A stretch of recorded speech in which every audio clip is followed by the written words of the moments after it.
Hi, Anissa Coy here with Firehouse Education, and this is our number 3 video in a series that we've done on getting more restoration work referred to your company, okay? So in the first video, we talked about mining your current database. In the second video, we talked about having a good referral program put together for your clients and customers to be able to use and incentivize them to send work your way. So the third thing we're going to talk about is actually, in my opinion, the most important, okay? And so that's why I saved it for last. So the third thing that you need to have in place to get people to send you refer restoration work to your business is to be very clear and understand the difference between a relationship versus a transaction. Okay? Now most of us know a transaction as being a one-time event, right? You go in this business, we interact with a client, we do work for them, they give us money, we leave, and they never hear from us again. Nor do we necessarily hear from them again unless they need more work done by us, hopefully.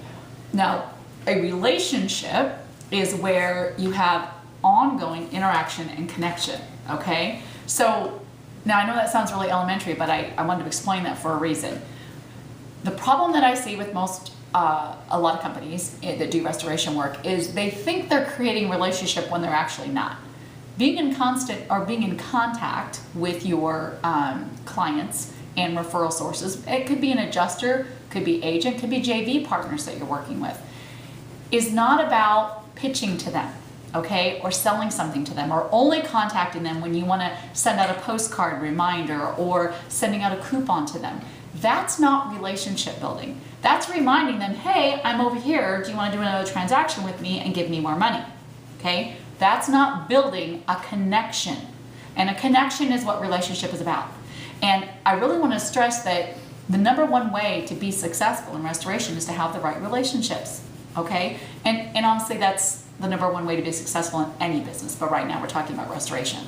So, and when I say relationships, I want to stress, I don't mean you need 10, 20, 30 of these. It just takes a few good, solid relationships with the right sources, and you're going to be phenomenally successful in this industry, okay? So I want to talk about how people think they're building relationships or keeping relationships going with their clients when they're actually only doing transactions. For instance, like I said, if you're sending out postcard reminders, that's not a relationship builder, okay? That's telling them to do business with you again and have another transaction with you. The other way is when you're sending them out coupons and you're contacting them by doing that. Again, not a relationship builder, okay?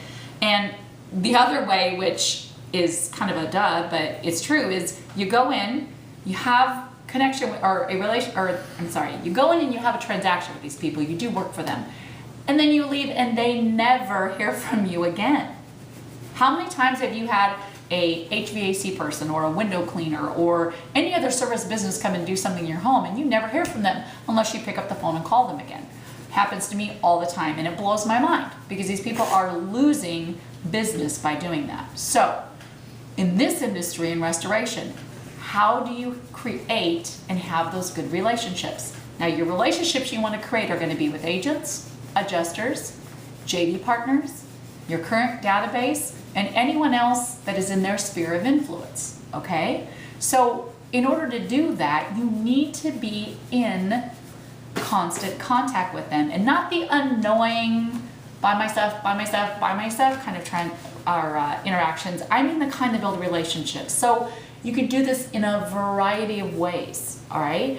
Number one way to do this in this industry and have that relationship building contact is to provide education. Okay? You can do this by having a consumer awareness guide in your business. You can do it by having whether it's a report or something like this that says, hey, this is what to do if you have a flood or fire in your home. Or another one is, hey, this is what to do to prevent a flood or fire in your home. Or this is what you need to do to help prevent damage in your home if you have a fire. That's a perfect one, and one that I use in our business a lot.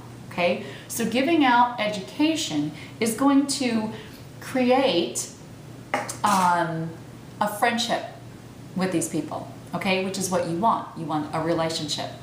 The other way you could do it is by keeping in contact with something like a client newsletter, which I know you've all heard me talk about. And I don't mean a client newsletter that talks about you and your business. I mean a client newsletter that's just fun and interesting and gives them maybe some education or some value and just fun facts, this sort of thing, okay? Not one that pitches to them, all right? And another way that I want to bring out that you can actually do, that you can build relationships with your clients is don't miss the boat when you're there. When you're there and doing a loss for someone, okay? A wow client experience will go further than anything you do to create a good bond and connection with your client. Then when you leave the home, if you send them a client newsletter monthly and you send them educational information, or you have a website where they can get free information, maybe you're shooting them out an email every couple of weeks, or you have a Facebook fan page that'll show up in their feed where you do videos for them. All of this is going to just build on that amazing, great wow experience that you gave them in their home, okay? So let's recap. We've got mine your current database. Make sure that if you're, let's say you're a carpet cleaner, janitorial company, and now you're doing restoration work, make sure they know all the services that you offer, okay? The second thing is to have a good referral program in place. Let your clients know that you would like their help. You would like them buy into your business by helping you grow it, okay? And that you will reward them for that, okay?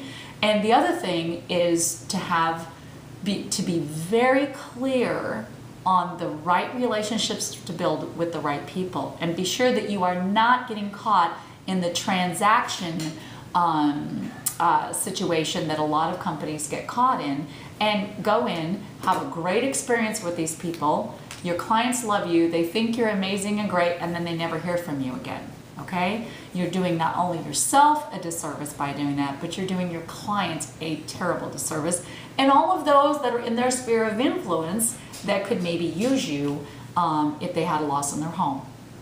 Well, I hope you've enjoyed the series. I hope you've got great value. Please comment or email me, Anissa@firehouseeducation.com, and let me know if you have any other questions, if you'd like me to go deeper on any of these aspects. And once again, remember, I'm always looking for new weekly columns to post, so if you have any questions about restoration or service or even bookkeeping and accounting to do with running your restoration business, don't be bashful. You can post your questions below here on the site, or you can shoot me an email at Anissa@firehouseeducation.com, and it just might feature your question in next week's column.